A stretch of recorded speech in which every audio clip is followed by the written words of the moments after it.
The Haunting of Room 428, based on a true story. In 1989, a graduate student named Sarah moved into a quaint historical apartment building nestled in the heart of Boston. The building, once a luxurious boarding house in the early 1900s, had since aged into a shadow of its former glory. The hallways were narrow and dimly lit, the wallpaper faded and peeling. It wasn't glamorous, but to Sarah it had charm.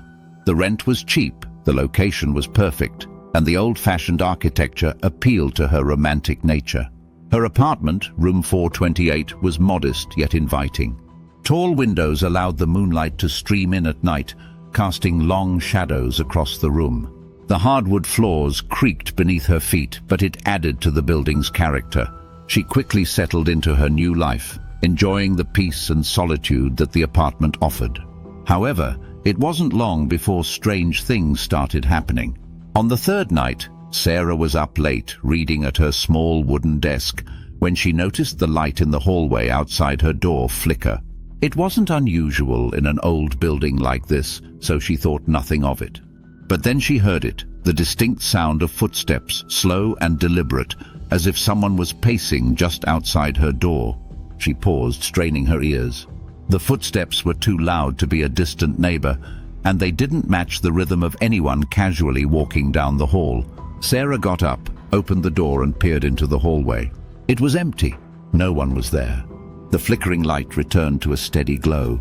She shrugged it off as her mind playing tricks on her after a long day, and returned to her book. But that was just the beginning. Each night, the footsteps grew louder and more persistent.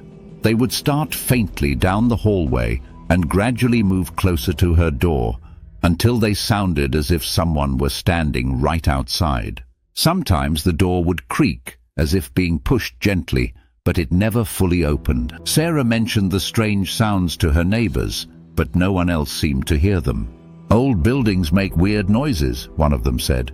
"You'll get used to it." Determined to stay rational, Sarah convinced herself that it was the house settling or the pipes creaking in the walls. Still, an uneasy feeling lingered, gnawing at the back of her mind. Things escalated one particularly cold November night. Sarah woke suddenly, her heart pounding in her chest. The air in her room felt heavy, oppressive, and the atmosphere was unnervingly still. That's when she heard it, soft, indistinct whispering. At first, she thought it was the wind blowing through a crack in the window, but as she listened closer, she realized it was coming from inside her room. The whispers were faint but unmistakable. They seemed to come from every corner of the room surrounding her, yet she couldn't make out any words. Panic surged through her. She reached for the light switch on her bedside table, her hand shaking, but when the light clicked on, the whispering stopped abruptly. The room was silent again. Too silent. For the next few nights, Sarah couldn't shake the feeling that she was being watched. Whenever she sat at her desk, she felt eyes on the back of her neck, and when she lay in bed, the sense of being observed was overwhelming.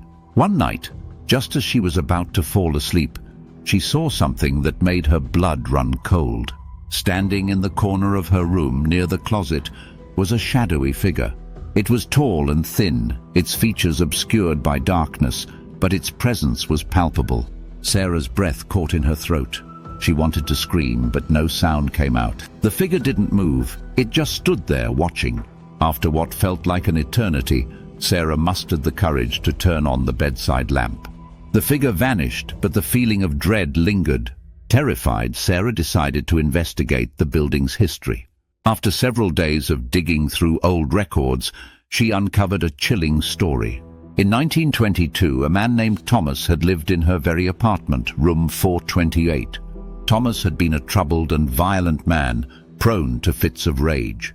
One night, after a heated argument with his landlord over unpaid rent, he was found dead in his room. Some rumors claimed he had taken his own life in despair, while others whispered that he had been murdered in a vicious altercation. The building had been converted into apartments years later, but room 428 had a reputation. Former tenants reported strange occurrences, unexplained footsteps, cold drafts, objects moving on their own. Many who lived there didn't stay long, and the apartment had stood vacant for months before Sarah moved in. Armed with this new knowledge, Sarah couldn't shake the feeling that Thomas's restless spirit still lingered in room 428. The footsteps returned nightly, and they were louder now, almost angry. Sometimes she could hear a faint knocking on the walls, as if someone was pounding on them in frustration. The whispers grew more persistent, often waking her in the early hours of the morning.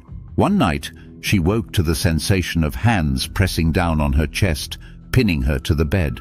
She couldn't breathe, couldn't scream, as the air around her crackled with an unseen energy. Paralyzed with fear, Sarah knew she had to leave. The final straw came one night when she was sitting at her desk, studying for an exam.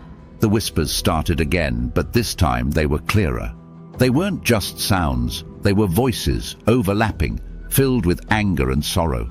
Her books began to tremble on the desk and the overhead light flickered violently. Suddenly, the closet door swung open with a loud bang, and Sarah saw the shadowy figure again, standing in the doorway. Without hesitation, Sarah grabbed her coat and fled the apartment. She never returned. Sarah moved across town, leaving all her belongings behind. Room 428 remained unoccupied for months, its windows dark and lifeless.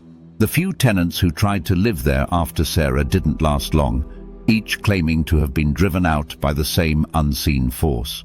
Some even reported seeing the shadowy figure in the window at night, staring out at the street below. To this day, room 428 stands vacant, its door sealed shut.